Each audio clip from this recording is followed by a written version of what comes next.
Piaget é considerado, dentre os autores da psicologia, como um dos mais importantes. Ele já foi até chamado de Einstein da psicologia.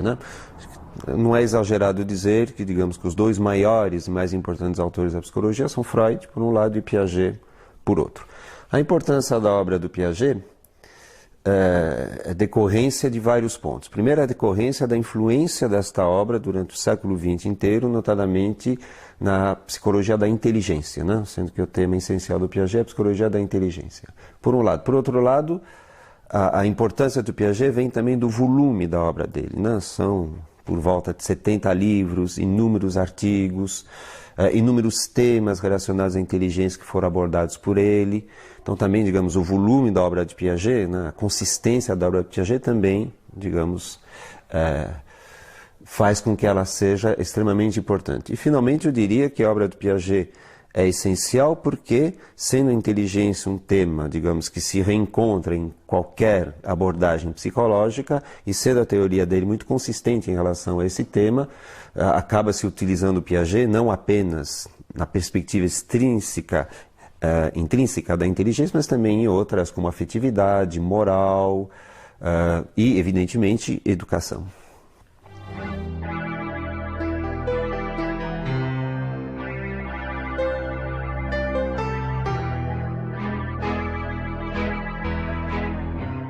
O que Piaget fez? Basicamente, a obra dele trata da questão do desenvolvimento da inteligência e da construção do conhecimento. Inclusive, ele batizou a sua teoria de epistemologia genética. Por que epistemologia? Epistemologia é filosofia da ciência, ou seja, a parte que estuda o fenômeno da ciência, do conhecimento. E genética significa uma epistemologia da construção do conhecimento. Genética deve ser entendida não no sentido habitual, de genética, cromossomos, mas de gênese, ou seja, de evolução. Então a obra dele chama-se Epistemologia Genética e visa responder a uma pergunta básica, que é a seguinte, como é que os homens constroem conhecimento, ou seja, como é que eles passam de um nível de conhecimento X para um nível de conhecimento X mais 1. Essa grande pergunta que Piaget tentou resolver durante toda a sua vida. Como a criança é o ser que mais evidentemente constrói conhecimento, ele fez essencialmente pesquisa com crianças. Mas a sua pergunta não é de psicologia da criança, a sua pergunta é uma pergunta epistemológica, ou seja, como é que os homens, sozinhos ou em conjunto, constroem conhecimento, por que processos, por que etapas eles conseguem fazer isto. Então, por isso que a obra dele é essencialmente baseada na inteligência e na construção do conhecimento.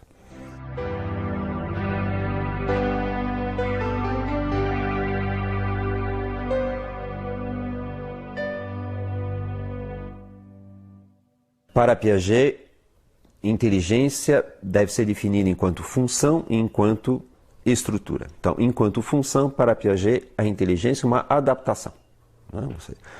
Os processos da inteligência têm a finalidade do sujeito sobreviver, adaptar-se ao meio, modificar o meio para adaptar-se melhor a ele. Isso é a função da inteligência. E do ponto de vista estrutural da descrição da inteligência, na verdade, a inteligência é uma organização. Ou seja, a inteligência é uma organização de processos que permitem, se a organização for complexa, um nível de conhecimento mais complexo, superior, e se for, evidentemente, um nível de organização menos complexa, um nível de conhecimento inferior. Então, a inteligência é uma organização. E o crescimento da inteligência não se dá tanto por, digamos, acúmulo de informações, mas, sobretudo, por uma reorganização dessa própria inteligência. Ou seja, crescer é reorganizar a própria inteligência para ter mais possibilidades de assimilação.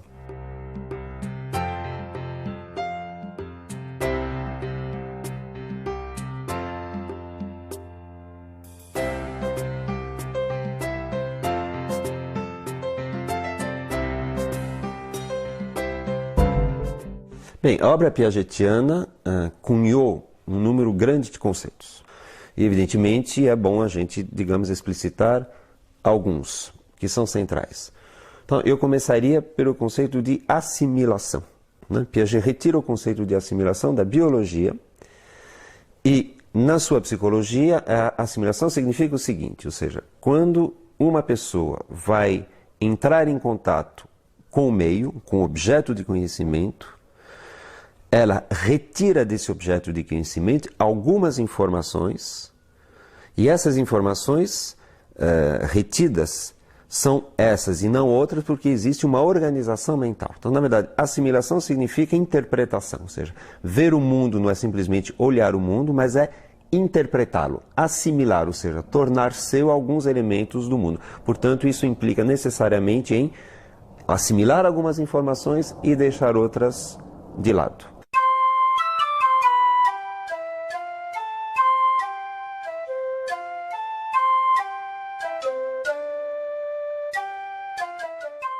Outro conceito central na obra de Piaget é o conceito de acomodação. Acomodação significa o seguinte: as estruturas mentais, entenda-se por estrutura mental a organização que a pessoa tem para conhecer o mundo, é capaz de se modificar para dar conta das singularidades do objeto.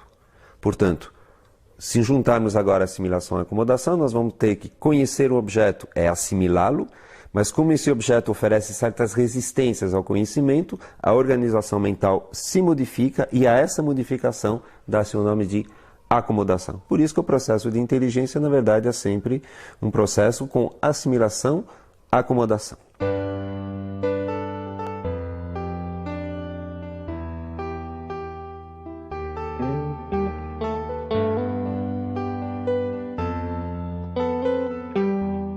Equilibração vem, como seu nome indica, a ideia de equilíbrio, ou seja, o sujeito que entra em contato com um objeto novo pode ficar em conflito com esse objeto novo, no sentido de desequilibrado. Né? Na verdade, a equilibração serve aqui de metáfora. Né?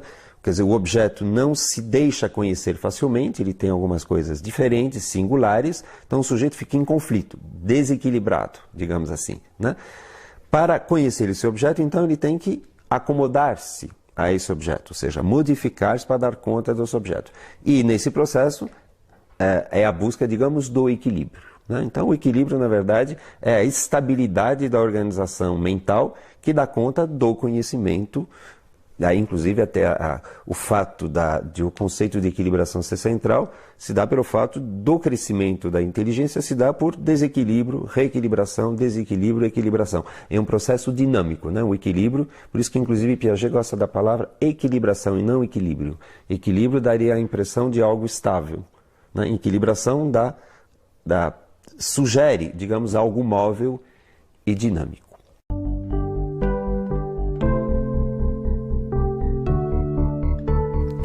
Mas dois conceitos eu acho, embora não tão conhecidos de Piaget, mas essenciais, são os conceitos de abstração empírica e abstração reflexiva. Isso é central em Piaget pela seguinte razão.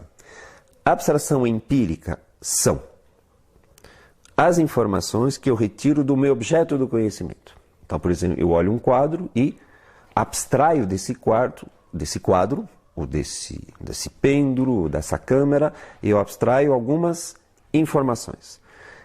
É uma abstração empírica porque eu estou retirando informações do objeto do conhecimento. Porém, nesse processo de eu retirar informações do objeto de conhecimento, eu também posso pensar sobre a minha maneira de me relacionar com esse objeto de conhecimento, ou seja, com as ações que eu faço sobre esse objeto de conhecimento. A abstração reflexiva é justamente as informações que eu retiro não do objeto, mas da minha ação sobre o objeto. Então, por exemplo, se eu pego um livro e sopeso esse livro, comparo esse livro com outro mais pesado, menos pesado, eu tenho uma abstração empírica que é o peso dos livros. Mas eu tenho uma abstração reflexiva que é o fato de eu estar comparando, pensar sobre o meu agir. E para Piaget, a construção do conhecimento se dá por abstração empírica e também por abstração reflexiva, ou seja, o desenvolvimento da inteligência se dá muito a partir do processo da criança pensar sobre o mundo e pensar sobre a sua ação sobre o mundo, ao que se chama de abstração reflexiva.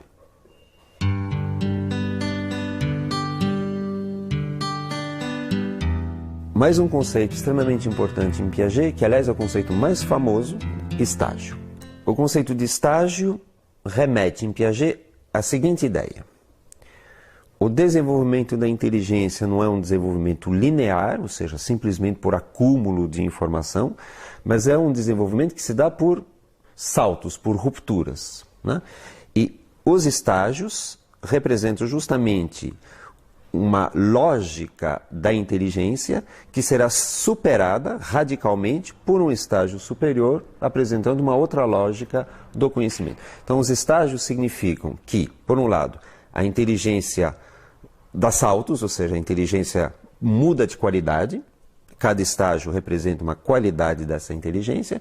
Os estágios significam também que a sequência do desenvolvimento da inteligência necessariamente passa por esses estágios, nenhum deles pode ser pulado. Os estágios podem ser divididos a rigor de várias maneiras, depende da fineza, depende da complexidade que a gente quer dar à questão. Mas os grandes estágios que Piaget definiu foram 3. Primeiro estágio chamado de sensório-motor, que vai de 0 a por volta de 24 meses, 2 anos de idade. Após esse estágio, um novo estágio que se chama de pré-operatório. Esse estágio pré-operatório vai, em média, de 2 anos de idade a 7 anos de idade. Após esse segundo estágio, vem o terceiro e último, chamado de estágio operatório. Então, esse estágio operatório vai de 7, 8 anos de idade até o fim. Dentro do estágio operatório, Piaget fez uma divisão entre operatório concreto e operatório formal, sendo que o operatório concreto vai de 7 a 11, 12 anos de idade em média, e o operatório formal, que é o mais evoluído de todos, de 12 anos em diante.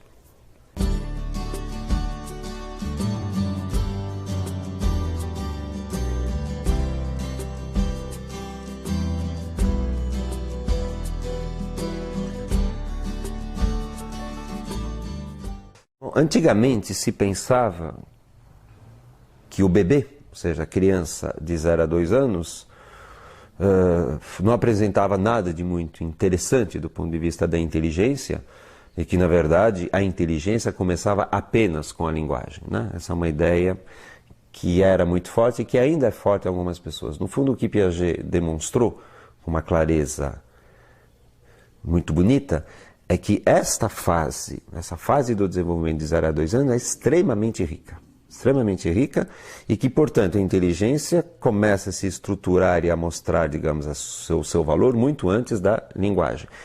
E, portanto, nesses 2 anos de vida, de 0 a 24 meses, uma série de conquistas praticamente cotidianas são feitas, uma série de pequenos passos são dados, pequenos passos e conquistas essas que justamente preparam a possibilidade da criança falar.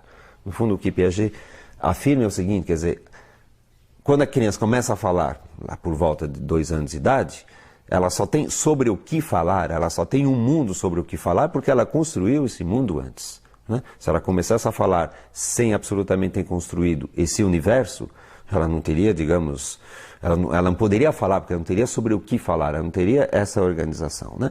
Portanto, é uma fase extremamente importante, extremamente complexa, e quem se der ao trabalho de observar um bebê vai ver quase a olhos vistos, né, esse desenvolvimento fenomenal. E também a afirmação evidentemente importante, que é a decorrência de tudo que eu acabei de falar, de que existe uma inteligência pré-verbal, ou seja, não é uma inteligência sem representação, uma inteligência sem linguagem, uma inteligência sem comunicação, digamos, verbal com o outro, portanto, uma fase, digamos, sui generis, né, da inteligência. É um dos pontos essenciais da teoria de Piaget, essa contribuição para a compreensão do ser humano. Então, o período sensório-motor é o primeiro estágio, período que vai de 0 a 2 anos de idade, e também às vezes é chamado de inteligência prática. Inteligência prática, por quê? Porque é uma fase do desenvolvimento da inteligência onde a criança não emprega a linguagem, mas apenas as suas ações e percepções. Ações, aí a palavra motor, e percepções é a palavra sensório-motor. Então, uma inteligência prática, uma inteligência em ação. Ou seja, ainda não verbal, ainda não representativa. Para Piaget, esses 2 primeiros anos de vida são absolutamente essenciais porque a criança percorre uma complexidade de evolução absolutamente inimaginável. Para dar conta desta ideia, alguns conceitos são essenciais, notadamente o conceito de objeto. Tudo leva a crer, segundo as informações de Piaget, que quando a criança nasce, ela não tem clareza de que no objeto no universo na qual ela se encontra, há objetos e que ela, inclusive, é um objeto entre esses objetos. Por isso, ela precisa construir a noção de objeto. E, nesta construção, uma fase essencial que chama a fase do objeto permanente. O que é o objeto permanente? O objeto permanente é aquele objeto que, embora eu não veja, sei que ele ainda existe. Ou seja, a atribuição de existência do objeto, apesar de estar fora do meu campo perceptivo. Isso a criança constrói por volta de 9 meses de idade. Então imaginem, digamos, o salto de qualidade da inteligência, né? Num primeiro momento é como se a criança acreditasse que só existem as coisas que ela vê, ou seja, que ela é o centro do universo, de uma certa forma, e que o mundo existe em função da sua percepção, e ela vai, pouco a pouco, entendendo que o universo tem uma objetividade própria, e que independe da sua percepção. Daí a compreensão que ela tem de que, embora não seja visto, esse objeto ainda existe e, portanto, eu posso procurá-lo. Outro conceito essencial para se entender essa fase sensório-motor é o conceito de causalidade. Ou seja, o que é causalidade? Entender que os objetos do mundo, e a criança como um objeto nesse mundo, esses objetos interagem entre si e causam efeitos entre si.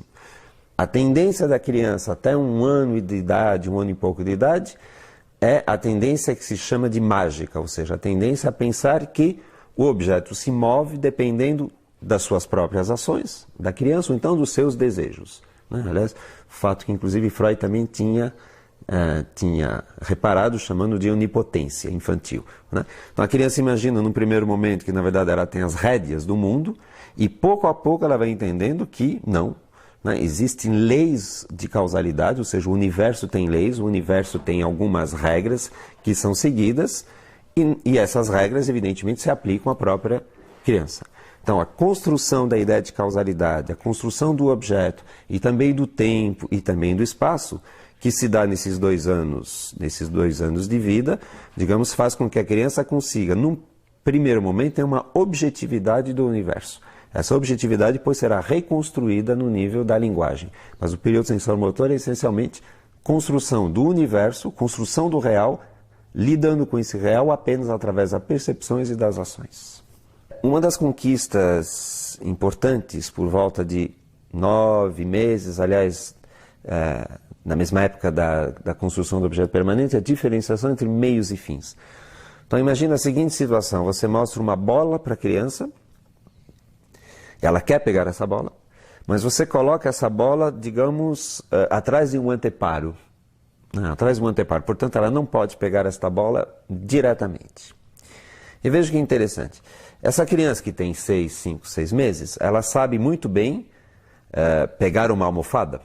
Digamos que um anteparo seja a almofada. E, evidentemente, pegar a bola.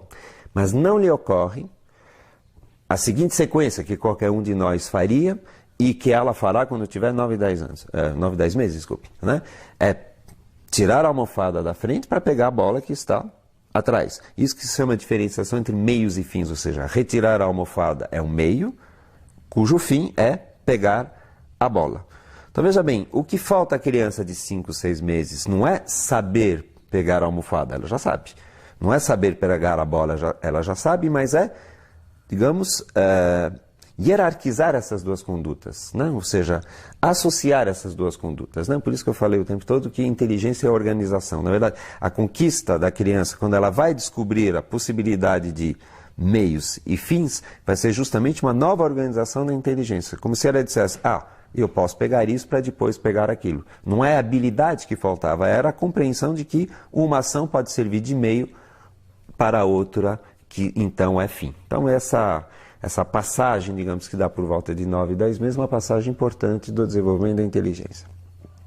Outro exemplo agora ligado ao espaço, a configuração espacial, é, por exemplo, a criança perceber que um determinado objeto tem 3 dimensões. Exemplo, quando a criança é bem pequenininha, por volta de 2, 3 meses, ela sabe já reconhecer uma mamadeira, né? Ela está acostumada a uma mamadeira.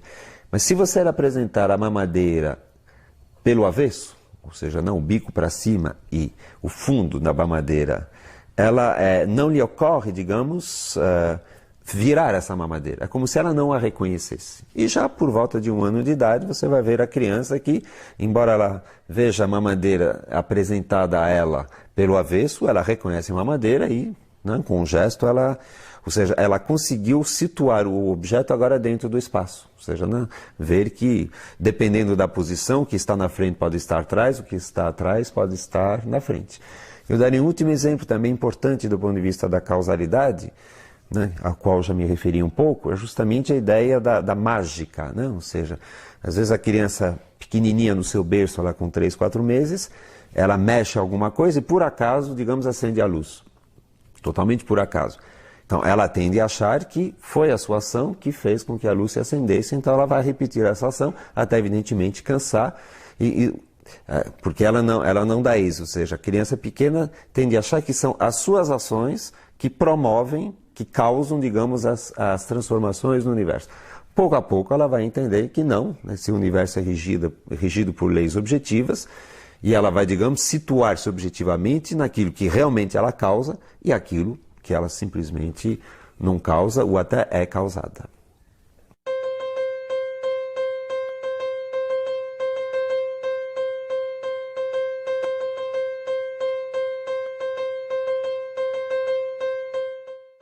Com 2 anos de idade, há a mudança de estágio, né? Como eu disse, a mudança de estágio significa que a qualidade da inteligência se modifica. Então, Piaget cunhou o nome de estágio pré-operatório. Mas também poderíamos chamar esse estágio de estágio da representação. Então, o conceito essencial desse estágio é de representação. O que é representação? Representação é a capacidade de pensar um objeto através de um outro objeto. Então, por exemplo, se eu falo a palavra casa, eu estou utilizando esse som, casa, para remeter a algo que não é esse som, evidentemente, mas que é o objeto casa, né? Então isso que se chama de representação, ou seja, eu apresento de novo um determinado objeto através de um substituto desse objeto. Vou dar um exemplo deste comportamento novo que aparece por volta de 1 ano e meio, 2 anos de idade. Um exemplo que Piaget não pesquisou, mas que é totalmente coerente com a teoria de Piaget, que é o reconhecimento no espelho, né? Uma criança por volta de 1 ano gosta de olhar espelho, fica na frente do espelho, mas os seus comportamentos nos levam a crer que ela não se reconhece no espelho. Ou seja, ela olha a imagem que ela vê, que é a sua, como se fosse a imagem de uma outra criança, como se fosse a imagem, ou seja, não uma imagem que diga respeito a ela mesma. Tanto é verdade que se você fizer uma manchinha de tinta na testa da criança, não lhe ocorre, digamos, passar a mão para retirar essa mancha. Ora, por volta de 1 ano e meio, 2 anos, justamente na passagem do sensório motor para o próximo estágio pré-operatório, a criança se reconhece no espelho. Ou seja, agora crianças da mostras que se reconhecem no espelho. E veja bem, se reconhecer no espelho é um comportamento relativamente complexo, que pensem bem. Reconhecer-se no espelho implica pensar que esta imagem que eu vejo sou eu e não sou eu ao mesmo tempo. Sou eu porque me representa, mas não sou eu porque eu estou aqui e eu não estou lá. Então, na verdade, eu estou duplificado, se eu posso dizer assim. Eu estou aqui e estou em imagem. Isso que é a representação, ou seja, conseguir pensar o mundo através de imagens deste mundo. E a criança, por volta de 2 anos, entra nesse mundo da representação, cujos comportamentos são, por exemplo, o desenho, o brincar de fazer de conta, o reconhecimento no espelho, a imitação que se chama de imitação diferida, ou seja, você vê algo e você imita esse algo, digamos, 24 horas depois, o que mostra bem que aquilo ficou em imagem, e a prova mais, digamos, elaborada disso é a capacidade de utilizar, de empregar a linguagem. Então, realmente muda a qualidade da inteligência, isso é essencial em Piaget, porque a inteligência que antes era limitada às ações, agora vai ser, evidentemente, ainda uma inteligência em ação, mas agora uma inteligência em representação. Aí a isso, Piaget deu o nome de pré-operatório, porque pré-operatório significará o seguinte, ou seja, a criança trabalha com representações, mas agora terá todo um trabalho de assimilação, acomodação, equilibração, de organizar essas representações num todo coerente. Ou seja, né? E as operações significam justamente a capacidade de organizar esse mundo das representações de uma maneira coerente e estável. Isso somente acontecerá no período operatório, que começa por volta de 6, 7 anos de idade. Na verdade, Piaget, e isso é interessante, ele dá o nome de pré-operatório a essa fase. Portanto, Piaget insiste, sobretudo na obra dele, sobre as lacunas e as dificuldades dessa fase que serão superadas na fase operatória do que as características, digamos, positivas dessa fase, né? Isso é, digamos, é o sotaque da teoria de Piaget. Mas em termos de pontos essenciais que ilustram bem essa fase, eu faria a eleição dos seguintes temas. Bom, como já foi falado, é a linguagem. Ou seja, a criança entra no mundo da linguagem e concebe uma competência discursiva, digamos, bastante grande durante essa fase toda. Então a linguagem, digamos, é um dos pontos mais importantes que permite uma socialização da inteligência, como diz Piaget, né? Piaget atribui à socialização muito pouca eficiência, digamos, no período sensório-motor, mas agora, graças à linguagem, é uma socialização da inteligência, porque a linguagem permite a comunicação. A linguagem é um tema importante. Acho que um tema também que seria importante salientar dessa fase, que é a entrada da criança no mundo da moralidade. É nessa fase que a criança entra no mundo dos valores, das regras, das virtudes, do certo, do errado, enfim. E isso, evidentemente, é um ponto extremamente importante. Não se pode falar em moral numa criança de 0 a 2 anos, ou até 3, mas por volta de 4 anos a criança penetra no mundo da moralidade. Isso, evidentemente, é, digamos, uma decorrência extremamente rica e séria, digamos, desta fase. Um terceiro conceito muito associado a essa fase é um conceito perigoso que até Piaget até se arrependeu de ter utilizado, mas é o conceito de egocentrismo. O conceito de egocentrismo significa o seguinte: não significa absolutamente que a criança está como se fosse autista, totalmente centrada nela, mas o conceito de egocentrismo significa que a criança tem dificuldade em perceber o ponto de vista do outro. Ou seja, ela vê muito o ponto de vista do outro centrada, daí a palavra de egocentrismo, centrada no seu próprio ponto de vista. Exemplo. Você, por exemplo, pede para uma criança, digamos, de 5 anos, a quem você acabou de contar uma história nova, né? Você pede a essa criança que ela conte essa história para uma outra criança. E você vai verificar que a criança conta, no fundo, como se a outra já soubesse a história. Né? Como outro já soubesse a história. Dá um exemplo caseiro. Né? É frequente você ver uma criança de 3, 4 anos chegar para o pai e para a mãe e dizer: cadê o meu carrinho? Ela tem 500 carrinhos, né? Vários, pelo menos 2, mas ela diz: cadê o meu carrinho? Claro que para ela está claro de que carrinho ela está falando. Mas como ela sabe de que carrinho ela está falando, ela imagina que o outro também saiba. Enquanto que uma criança um pouco mais velha não dirá: cadê o meu carrinho? Mas quer dizer, o meu carrinho amarelo, estou procurando um carrinho, aquele que você me deu tal dia, etc. e tal. Então são exemplos de egocentrismo, ou seja, né? A dificuldade de sair do próprio ponto de vista e colocar-se num outro ponto de vista de uma outra pessoa. Isso será um ganho do período justamente operatório concreto.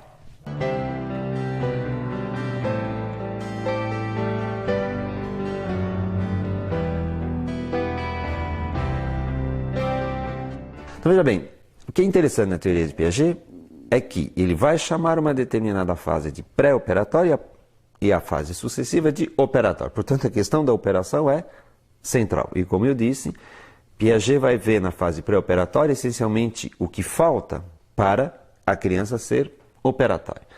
Então, por isso temos que definir o conceito de operação. O conceito de operação, tecnicamente, é o seguinte: é uma ação interiorizada reversível. Bom, então vamos explicar esses três termos. Ação significa ação, ou seja, manipular o mundo, trabalhar o mundo, agir sobre o mundo. Isso, a ação existe evidentemente desde o nascimento. Mas é ação interiorizada. Portanto, é ação através da representação, o que significa ação interiorizada. Agora eu vou mexer no mundo, mas através da representação deste mundo. Então, uma coisa é eu pegar essa câmera e colocar em outro lugar, é ação. Ação interiorizada será eu imaginar colocar esta câmera em outro lugar, mas não colocar essa câmera. Estou imaginando que eu estou fazendo isso através das imagens que eu tenho desta câmera. No sensório motor, a criança tem ação. No pré-operatório, a criança tem ação interiorizada.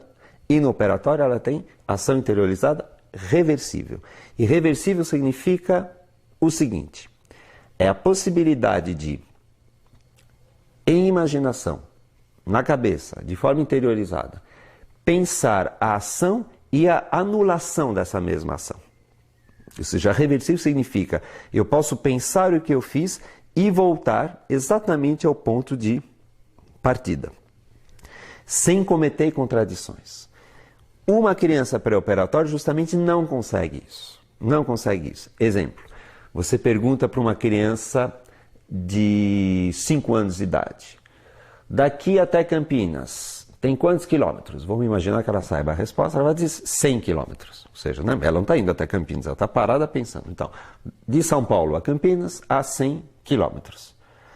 Aí você pergunta para ela a reversibilidade. A reversibilidade, no caso, seria o quê? Agora vamos pensar de Campinas para São Paulo. Evidentemente, em boa lógica, se de São Paulo até Campinas a 100 km, de Campinas a São Paulo também haverá 100 km. Nada mais do que eu fazer a volta. Só que a criança pequena dirá, não sei. Outro exemplo clássico da teoria de Piaget é a questão da parte do todo. Uma criança pequena poderá entender que ela mora, digamos, num bairro, né? Digamos Butantã. Ela sabe também que mora num lugar chamado São Paulo, mas terá muita dificuldade em entender que Butantã é dentro de São Paulo. Se ela está pensando em Butantã, quando ela está pensando em São Paulo, é São Paulo. Nessa mesma linha, se você pergunta para uma criança, tem mais rosas ou tem mais margaridas? Digamos que tem essas flores na frente dela e que tenha mais rosas, ela vai dizer tranquilamente, porque a percepção basta para isso, ela vai dizer que tem mais rosas do que margaridas. Mas aí você faz a seguinte pergunta para ela: o que tem mais? Flores, significa o conjunto das margaridas mais as rosas, ou mais rosas? Aí você está pedindo para ela comparar o todo, que é juntar margaridas e rosas, com a parte, que é separar margaridas e rosas e ficar apenas com as rosas. E a criança não sabe responder, ou então responde frequentemente, tem mais rosas. Ou seja, o pré-operatório é, sintetizando, ação interiorizada, mas ainda não reversível. Entenda-se, não reversível, ainda não com a organização lógica dessas representações. O período operatório será justamente a conquista dessa organização lógica do pensamento que permite chegar à verdade sem contradições. Olha, um aspecto importante da passagem do operatório, do pré-operatório para o operatório, é o sentimento de necessidade. Vamos dar um exemplo.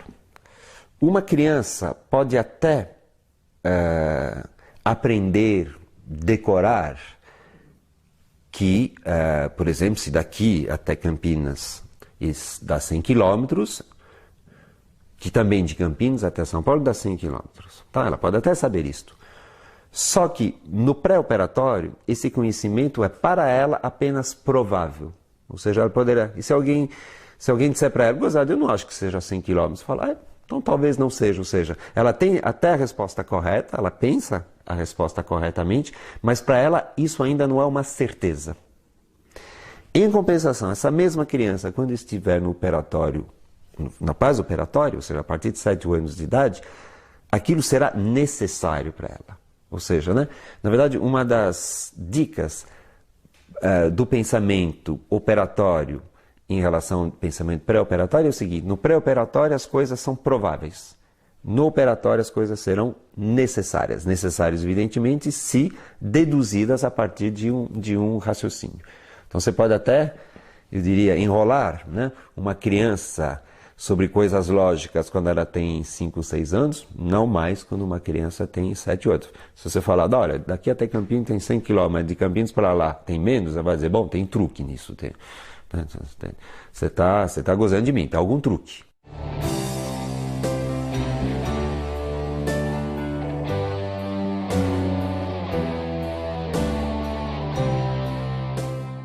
Então veja bem, Piaget diz, a partir de 7, 8 anos de idade, a criança entra no estágio operatório.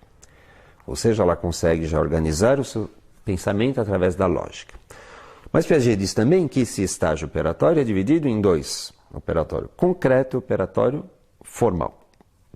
Portanto, tudo não está acabado ainda por volta de 7 e 8 anos de idade. Então a diferença entre o operatório formal e o operatório concreto é a seguinte: os dois são operatórios, portanto os dois têm ação interiorizada reversível. Só que, no operatório concreto, a criança faz uso desta capacidade operatória apenas em cima de objetos que ela possa manipular ou de situações que ela possa vivenciar ou lembrar a vivência.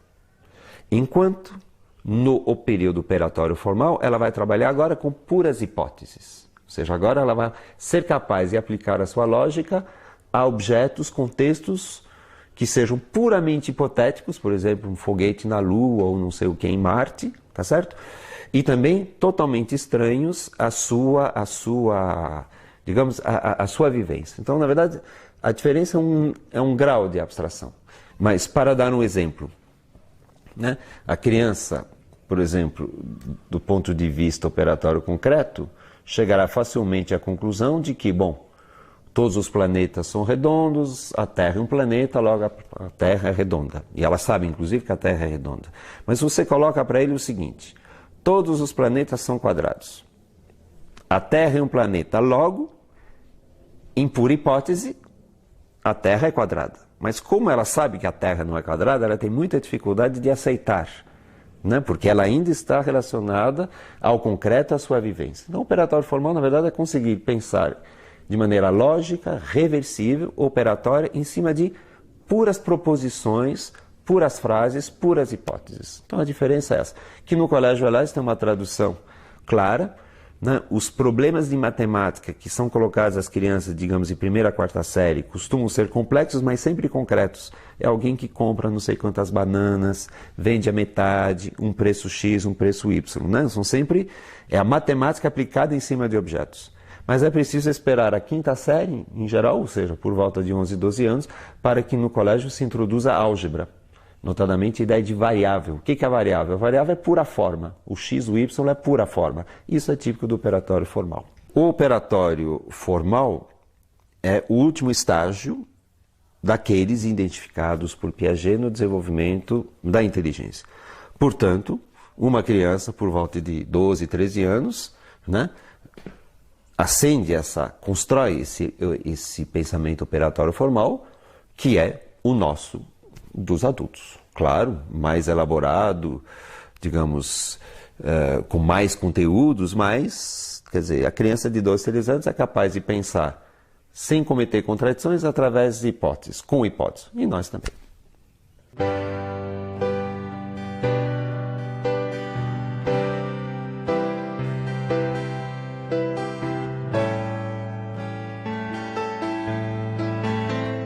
Embora Piaget tenha escrito um só livro a respeito da moral, né, esse livro chamado Juízo Moral na Criança, ele fez uma obra fundamental. Ou seja,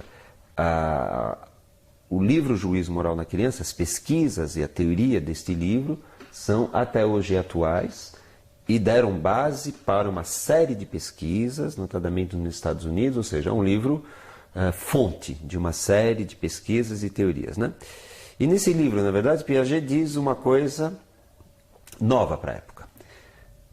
E essa coisa nova é a seguinte, ou seja, assim como a inteligência, assim como o conhecimento evoluem, a moral também evolui. Ou seja, existe um desenvolvimento moral na criança. Por que isso é importante? Porque antes se pensava muito que a moral nada mais era do que uma mera interiorização dos valores e das regras que estavam colocadas fora. Então os pais diziam, faça isso, faça aquilo, os professores, os valores são esses, e a criança, digamos, pouco a pouco interiorizava esses valores, né? Pura e simplesmente. O que era fora ficava dentro e acabava a conversa. O que Piaget demonstrou com pesquisas e mais pesquisas, que na verdade há um desenvolvimento moral na criança, ou seja, há estágios também. Então o primeiro estágio é a anomia, a criança está fora do universo moral. O segundo estágio, que é justamente a entrada da criança no mundo moral, é chamado de heteronomia. Heteronomia significa basicamente que a moral é baseada no respeito pela autoridade e pela obediência.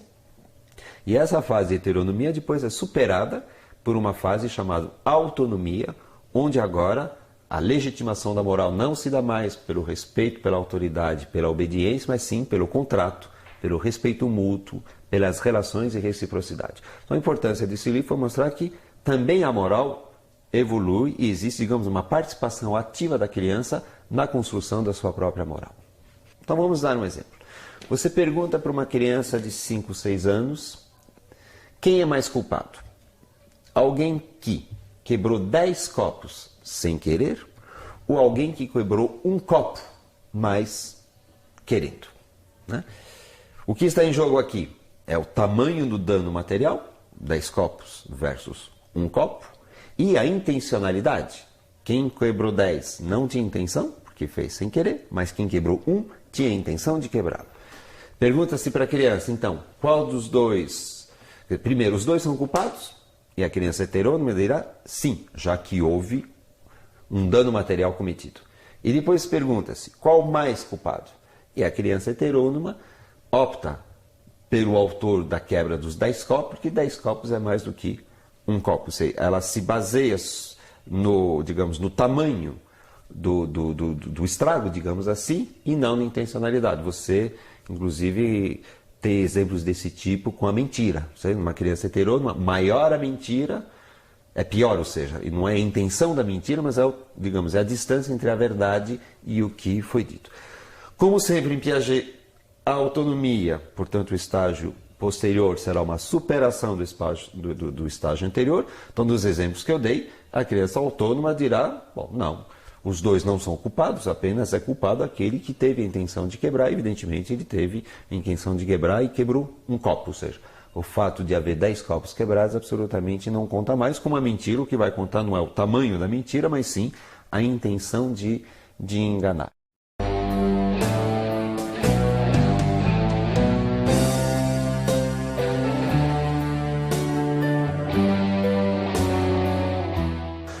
Às vezes acontece uma confusão que é a seguinte, ou seja, pensar que Piaget foi um educador ou que Piaget tem uma obra pedagógica. E essa é uma confusão muito grave, porque pode fazer as pessoas pensarem que vão encontrar em Piaget propostas pedagógicas ou preocupações pedagógicas. Então sejamos claros, Piaget preocupou-se com pedagogia, como aliás todo e qualquer pensador. Mas a obra dele não é de pedagogia, né? A obra dele é sobre a pergunta como os homens constroem o conhecimento e, especificamente, como a criança constrói conhecimento, né? Essa é a pergunta dele. Ele escreveu um texto ou outro sobre pedagogia, dizendo sempre claramente para os professores, olha, o meu texto sobre pedagogia vai ser, na verdade, eu apresentar a minha teoria sobre o desenvolvimento infantil. Vocês, educadores, que façam a tradução pedagógica desta minha teoria. Por que Piaget é tão lido, é tão estudado, tem tanta presença na educação? Eu diria isso tem duas razões para isso. A primeira razão é clássica, ou seja, na verdade, assim como a medicina, que é uma técnica, lê biologia, né, para justamente saber o que fazer e encontrar novas técnicas, a pedagogia lê as teorias que tratam do seu do seu aluno. Portanto, todas as teorias que falam de criança, notadamente do desenvolvimento da inteligência, do conhecimento, interessam a pedagogia. Então, como Piaget tem uma obra muito consistente, muito vasta sobre o desenvolvimento da inteligência na criança, é natural que a pedagogia se interesse por esses dados e traduzam esses dados na sua pedagogia, né? A segunda razão pela qual Piaget é também bastante lido na pedagogia é de outro nível. Na verdade, Piaget acaba sendo o autor em psicologia que dá base teórica para movimentos pedagógicos que foram inclusive anteriores a Piaget. Então, por exemplo, a renovação pedagógica, e nisso você pode colocar a escola nova, também Montessori em parte, Freinet, enfim, os educadores encontram em Piaget uma teoria que, no fundo, lhes dá razão. Então, digamos, a teoria piagetiana é a teoria que se adapta a uma certa corrente pedagógica, notadamente aquela que se opôs ao formalismo e ao verbalismo do ensino tradicional. Então, essas duas razões, pelo fato de ele estudar a criança e de ele ter ideias sobre a criança que, digamos, são coerentes com uma certa pedagogia renovada.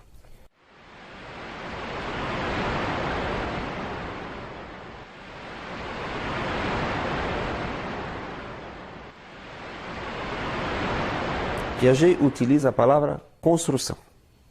Até que tem um livro dele chamado Construção do Real. E ele diz que a sua pedagogia, esquece isso, que a sua psicologia e a sua epistemologia também, é uma epistemologia construtivista. Então Piaget, sim, cunha e se considera um construtivista. Mas evidentemente, construtivista com todos os conceitos piagetianos. Só que a palavra construção também é uma metáfora. Ou seja, em Piaget ela tem uma definição muito clara, mas ela pode ser utilizada como metáfora. Tanto é verdade que hoje há muitas perspectivas construtivistas que não são muito claramente construtivistas, por um lado, e por outro lado, não necessariamente piagetianas. Então, a palavra construtivismo acabou ficando muito mais ampla do que especificamente a teoria piagetiana.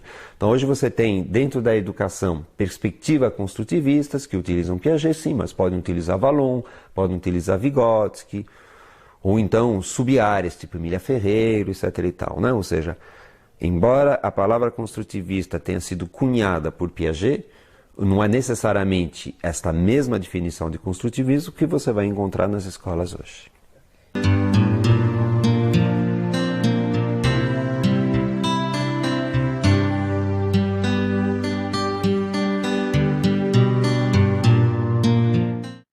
Como toda teoria, notadamente, como toda teoria complexa, algumas incompreensões inevitavelmente acontecem, só que, infelizmente, algumas incompreensões acabam se tornando dominantes, e a gente poderia chamar essas incompreensões dominantes de mitos. Eu veria basicamente dois mitos em relação à teoria de Piaget. Mitos no sentido que é uma interpretação claramente errada da teoria de Piaget, né? O primeiro mito, eu diria, é o mito do maturacionismo. Como Piaget diz, a sua definição de construtivismo é esta, que existe construção endógena. Algumas pessoas pura e simplesmente dizem, bom, Piaget é um maturacionista que acredita que, na verdade, as coisas se dão de maneira interna, sem absolutamente nenhuma relação com o contexto, nenhuma relação com atividade, etc. e tal. Então, isso é um erro grave. Piaget diz textualmente, as construções internas endógenas se dão, em primeiro lugar, desencadeadas por demandas do meio, portanto, não se dão de maneira puramente isolada, e sobre as demandas do meio, com os objetos do meio. Então, a teoria de Piaget absolutamente não é uma teoria maturacionista, mas sim uma teoria interacionista, construtivista. Primeiro mito. Segundo mito em relação à teoria de Piaget, que na verdade é uma decorrência do primeiro, sobre o maturacionismo, é o seguinte, quer dizer, Piaget negaria a importância do social no desenvolvimento da inteligência da criança. Então, é um mito, por quê? Porque é falso. Então, devemos dizer o seguinte, sim, é verdade, Piaget não fez estudos, não aprofundou essa questão. Então, se encontram poucas referências em Piaget em relação a social no desenvolvimento. Mas veja bem, não aprofundar e não fazer pesquisa sobre um tema não é negar a sua importância, né? Piaget tinha 24 horas por dia, ele tinha que fazer determinadas opções. Então, na verdade, é o segundo ponto. Na teoria de Piaget, a interação social tem um lugar bem claro, embora não aprofundado e não pesquisado. E esse lugar diz claramente o seguinte: se não houver interação social, se não houver demanda do meio social, se não houver comunicação, não há desenvolvimento cognitivo. Então, é um mito pensar que Piaget negava a importância do social, como é um mito pensar que Piaget pensava que apenas a maturação por si só explicava o desenvolvimento.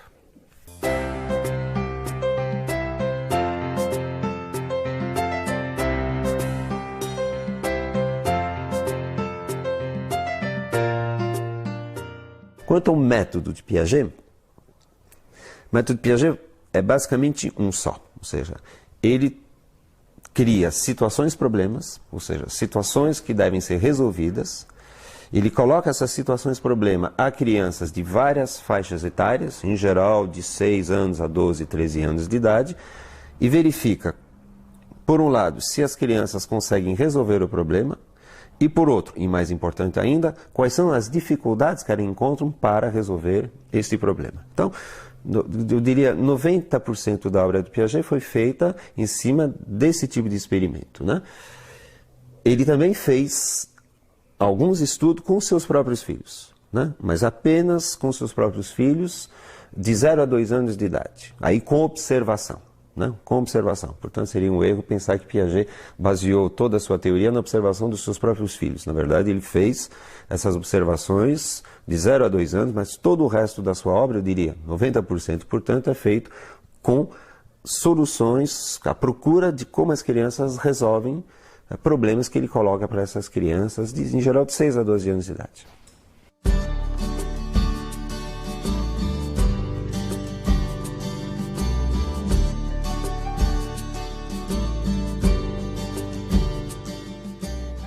Hoje, 20 anos após a sua morte, isso já não é mais verdade, né? Ela continua sendo extremamente importante, mas hegemônica não. Primeiro houve o redescobrimento de Vygotsky, né, que em geral não era um autor conhecido na época em que Piaget trabalhava, também um certo reviver da teoria de Vallon. Também existe, digamos, as ciências cognitivas. Eu diria, hoje a psicologia do desenvolvimento vive mais uma fase de difusão das ideias, de não concentração, né? Eu diria que a psicologia do desenvolvimento vive um momento de turbulência. Nenhuma visão pode ser considerada hegemônica, tampouco a de Piaget, mas também não se sabe muito bem em direção ao que essa área vai. Então ela foi dominante, sim. Hoje em dia, não. Há contestadores dessa teoria, claro. Há dois tipos de contestadores. Aqueles que dizem, bom, Piaget errou, ou seja, aquilo que ele diz não é verdade.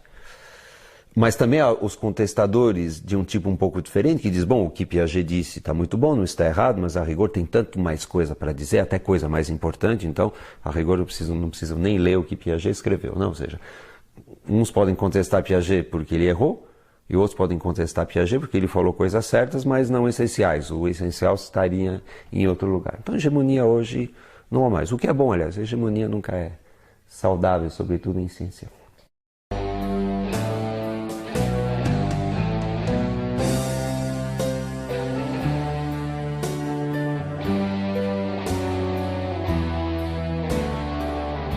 É uma teoria extremamente rica, extremamente importante, que inclusive nos permite entender melhor filhos e alunos em geral. Portanto, eu acho que o professor tem muito a ganhar estudando Piaget. Não apenas Piaget, mas evidentemente estudando Piaget.